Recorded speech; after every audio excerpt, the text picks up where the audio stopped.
ফের রক্তাক্ত ভূস্বর্গ। সোমবার রাতে আবারও রণক্ষেত্রে পরিণত হয় জম্মু কাশ্মীর। জঙ্গিদের সঙ্গে নিরাপত্তা বাহিনীর গুলির লড়াইয়ে শহীদ হলেন এক পুলিশকর্মী। জবাবি হামলায় এক জঙ্গি গুরুতর জখম বলে জানা গিয়েছে। গোটা এলাকা ঘিরে ফেলে জঙ্গিদের খোঁজে তল্লাশি অভিযান চলছে। বন্ধ করা হয়েছে সব রাস্তা, যাতে জঙ্গিরা কোনোভাবেই পালাতে না পারে।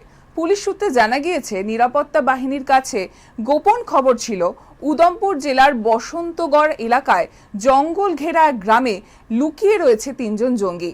সেই মতো পুলিশের বিশেষ বাহিনী, সিআরপিএফ ও সেনার যৌথ দল তল্লাশি অভিযান শুরু করে। কিন্তু রাতের অন্ধকারে জঙ্গলের মধ্যে অভিযান চালানো কঠিন হয়ে পড়ে। সেই সুযোগে অতর্কিতে নিরাপত্তা বাহিনীর ওপর হামলা চালাতে শুরু করে জঙ্গিরা।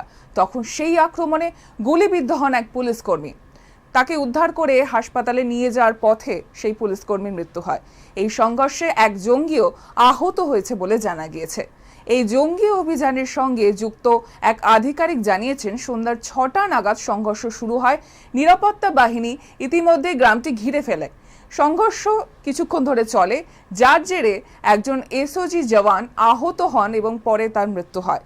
প্রাথমিক গুলির লড়াইয়ে এক জঙ্গিও আহত হয়েছে বলে মনে করা হচ্ছে। পুলিশের তরফে জানানো হয়েছে, সিরাতের মতো অভিযান স্থগিত করা হয় এবং মঙ্গলবার থেকে আবার অভিযান শুরু হয়।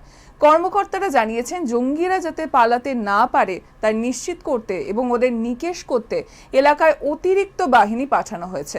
নিরাপত্তা ব্যবস্থাকে আরও বেশি জোরদার করা হচ্ছে। প্রবলভাবে চেষ্টা চালানো হচ্ছে যাতে জঙ্গিরা কোনোভাবেই পালাতে না পারে।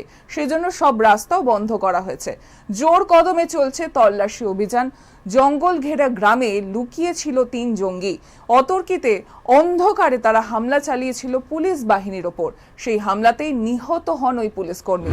স্বাভাবিকভাবেই এই তল্লাশি অভিযানে বাড়তি সতর্কতা অবলম্বন করা হচ্ছে। জঙ্গিদের পালানোর সব পথই বন্ধ করা হয়েছে।